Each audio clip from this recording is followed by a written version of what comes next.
at the zoo, there were 3 times as many as lions. Tom counted a total of 24 monkeys and lions. How many monkeys were there? So let's think about this. The total number of monkeys and lions is 24. So let n represent the number of lions. And the number of lions. Then, for monkey,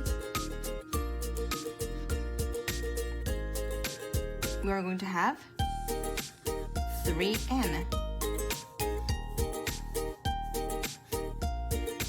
And for lions, we're having 1n. So 4 times n equals 24. That means n equals 6. And we want to know how many monkeys were there. So 1, 2, 3, 3 n's. So n is 6. So 6 times 3 equals 18. So there were 18 monkeys.